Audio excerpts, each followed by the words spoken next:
tapi diam-diam dia menikah lagi di belakang saya. Yang jadi persoalannya itu kan ajaran nih. Begini kalian. Rakan-rakan kita yang beragama Kristen yang ingin nak mencari jodoh, tolong jangan menikah dengan yang beragama Muslim. Saya minta sangat-sangat. Kenapa? Anda menyesal? Memang menyesal. Aduh. Bang, gimana sih ini ya? Shalom, salam damai sejahtera bagi kita semuanya. Kali ini kita akan menyaksikan kembali satu tayangan debat antara Bang Edis TV dengan seorang penanya. Sebenarnya ibu ini berasal dari Kristen tetapi menjadi agama Islam dan menjadi seorang mualaf karena adanya pernikahan. Tetapi di tengah-tengah perjalanan pernikahannya akhirnya ibu ini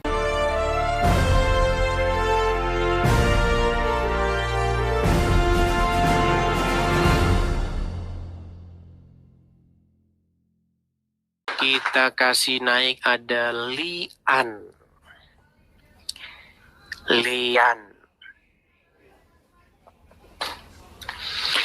Halo, selamat pagi Lian. Selamat pagi Edis TV. Selamat pagi Lian. Saya mau tanya dulu, ini Anda seorang Kristen kah atau Islam? Saya mualaf. Saya nak kongsi. Coba nyalakan kamera dulu ya. Oke. Tapi nyalakan kamera dulu ya. Karena sudah bisa menyalakan kamera. Yang tadi itu dia tidak bisa menyalakan kamera karena dia memang nggak bisa. Karena followersnya itu belum muat. Aku baru lepas mandi loh. Oke, nggak masalah. Lian, saya mau tanya dulu. Lian dari namanya Chinese kah? Bukan. Saya bukan orang Chinese. Saya orang Malaysia. Malaysia, oke. Biasanya kan Malaysia kan banyak Chinese-nya. Ya, banyak. Sini Malaysia ada berbilang bangsa, bilang kaum, bilang agama. Oke, Lian. Oh, dari mana? Dari Melayu kah atau apa? Saya sebenarnya kalau di Sarawak orang panggil kita orang Ulu, orang Ulu lah. Kalau orang asli Sarawak, orang Sarawak. Ya, orang asli Sarawak. Oke. Tadi Anda mengatakan bahwa Anda seorang mualaf. Boleh saya padam kamera? Kalau kalau padam kamera berarti ada sesuatu yang disembunyikan. Begini saja. Saya takut. Ya. Begini saja. Begini, ya, selama kita itu hati-hati ngomongnya, terus kita bicaranya itu tidak melanggar hukum, begitu ya, nggak masalah. Makanya ngomongnya hati-hati, begitu. Yang saya tanyakan ini sama Lian, apakah Kak Lian ini tadinya dari Kristen kemudian masuk Islam atau bagaimana? Iya, betul. Begitu. Oke. Berapa tahun Kristennya? Kristen apa itu? Kristen kalau di Indonesia dia panggil Kristen Protestan, kalau di Malaysia SIB. SIB, oke. Dari Protestan, berapa tahun kah jadi orang Kristen? Dari lahir kah atau bagaimana? Sejak lahir. Sampai umur berapa tahun? Sampai saya baru saja mualaf dalam 3 tahun. Oh, berarti baru mualaf. Berarti sekarang ini masih menjadi muslimah, seorang muslim sekarang? Iya, masih. Oke, apa penyebab Anda menjadi seorang muslimah?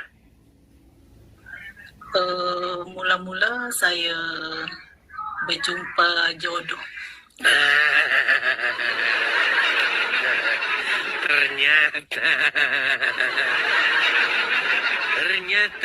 Ternyata karena si Anu.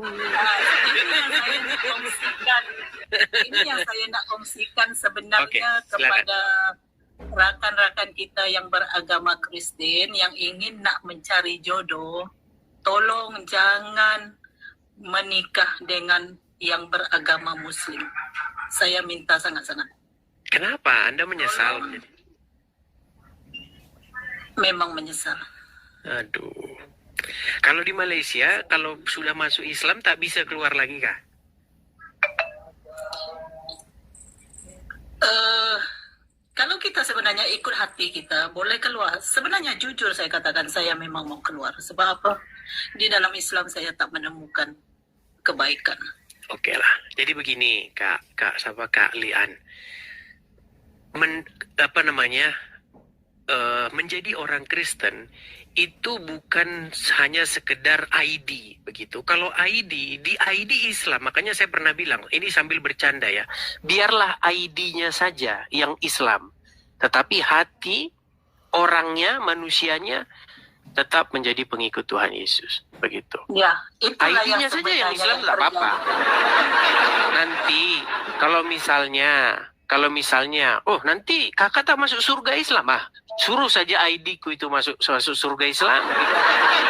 Begitu. Betul. Begitu. Tapi Saya apa bukan menghina agama orang lain ya, saya tak menghina. Agama itu sebenarnya semua baik, dia mengajar kita buat yang baik. Tetapi yang tak baik, orangnya. Orang yang membimbing kita itu yang tak baik, tak betul. Oke. Tapi sebelum ke sana nih, biar kita nggak, karena posisi di Malaysia kita teman-teman ngerti ya, undang-undang syariat di Malaysia itu kan gini, Kak Lian, pertama-tama yang membuat Anda menyesal itu karena apa itu? Karena orang yang saya menganggap boleh membimbing saya dengan baik, ternyata tidak dapat membimbing saya dengan baik. Oke.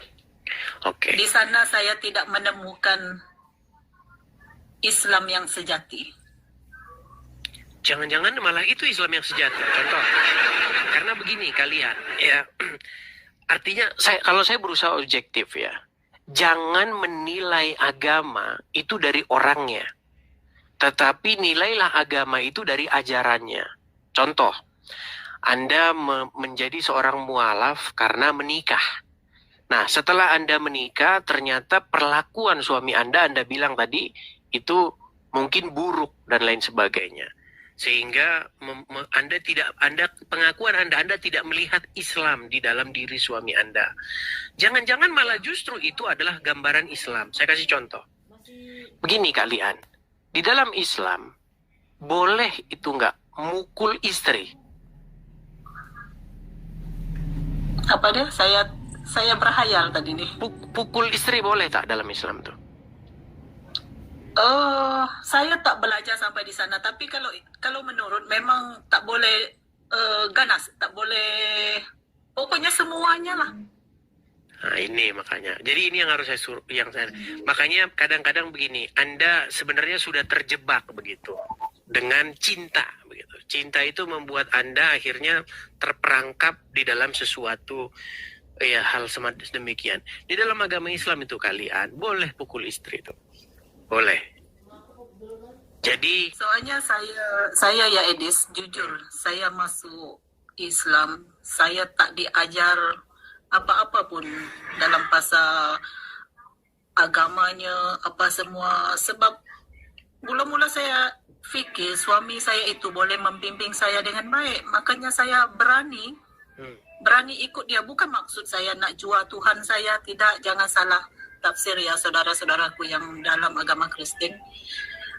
Sebab saya nak hidup kita itu rukun sebenarnya, biar dia percaya saya percaya dia.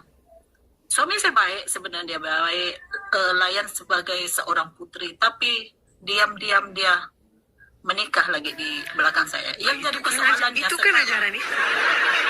Begini kalian, kalau dia nikah lagi, justru dia itu sedang menjalankan yang disebut dengan sunnah Nabi. Saya tak tahu apalah di Malaysia bahasanya. Sunnah Nabi itu artinya dia sedang mencontoh apa yang pernah dikerjakan oleh Muhammad. Karena dalam Al-Quran memang boleh nikah lagi. Kamu boleh mengambil istri-istri dengan harta yang kau miliki. Tapi cara dia tak betul. Bagi saya, kalau saya mentafsir ke benda ini, dia boleh memainkan agama dia sendiri. Agama Islam ini boleh dipermainkan. Kau suka hati nak nikah, kau suka hati nak sana, itu bagi saya tak betul. Saya tak melihat kebenaran di sana. Oke, Lian. waktu dia nikah lagi tuh, dia izin tak? Langsung tak bagi tahu. Oke. Kapan itu kalian tuh tahu itu kapan? Sejak apakah udah sampai bertahun-tahun dia nikah atau tahu-tahu udah punya anak atau bagaimana? Tak, saya hitungan detik saja. Dikatakan hitungan detik. Oh, berarti waktu acara ijab kabul itu, pernikahan itu, langsung tahu? Langsung tahu, ada orang bagi tahu saya. Bang, gimana sih ini ya? Oke, nah menurut agama Islam boleh tak itu? Menurut agama Islam boleh. Itu nama dia agama yang saya tak boleh percaya sekarang. Nah, makanya saya bilang ini anunya mau, agamanya tak mau. Tapi Lian, oke lah, kita tak usah berbalik-balik lagi balik ke belakang sana. Gini, Lian. Pertama, makanya saya bilang, banyak orang tidak dipimpin oleh Tuhan. Ketika jatuh, nyalahin Tuhan. Waktu dia melangkah, dia mauannya sendiri. Tapi setelah dia terjatuh, di mana kau Tuhan? Tapi yang saya ini kan begini aja lah, Lian. Pertama-tama di dalam firman Tuhan itu dikatakan bahwasanya Tuhan itu seperti seorang penggembala domba. Di mana kalau ada dombanya itu yang hilang, dia cari itu sampai dapat. Dan ketika domba itu didapatkannya, dia akan bergembira dan bersorak-sorai. Dia akan panggil seluruh tetangga-tetangganya. Lihat, dombaku yang hilang telah aku temukan kembali. Jadi Lian, pesan saya kepada Anda, kembalilah kepada gembala kita, yaitu Yesus. Jika Yesus menjadi gembala kita, maka ya kita tidak ngomong bahwa tidak ada pencobaan, kita tidak ngomong bahwa tidak ada malapetaka, kita tidak ngomong tidak ada mara bahaya, tetapi Tuhan tidak akan membiarkan jatuh sampai tergeletak. Seperti itu. Memang saya akan kembali. Saya dah tak percaya dengan apa itu Islam. Amin, mudah-mudahan. Oke Lian, karena ini Anda ini di Malaysia, nanti dipantau-pantau pula sama polisi syariat. Saya nggak ngerti jalan hukumnya gimana. Tapi itulah ya, yang jelas banyak menyimak, banyak nonton channel-channel siaran seperti ini. Begitu Lian? Oke, terima kasih. Atau ada mau nyanyi? Atau ada mau apa? Mau nyanyi? Bagaimana? Saya buat masa ini susah nak menyanyi. Oke lah. Ya pelan-pelan. Cuma apa ya? Lupa dah aku. Tak apalah. Oke lah. Karena teman-teman saya walaupun begini, saya bilang berani speak up, tapi saya juga harus mikirin ya orangnya itu nanti dia punya dampak masalah hukum atau enggak gitu. Begitu ya Lian ya? Oke, terima kasih Lian. Selamat pagi. Ya teman-teman ya. Kita juga kemarin itu ada ya. Waktu saya ngobrol dengan siapa itu yang semalam? Al-Kafi Ibnullah itu ya. Saya hapus videonya apa? Karena ada satu omongan dia itu nanti yang bisa menjerat dia. Makanya saya hapus videonya. Karena saya mikirin juga teman-teman. Walaupun saya bilang ayo speak up. Saya nggak mau membuat mereka itu jatuh tersandung hukum. Gitu loh. Seperti itu ya. Oke. Iya.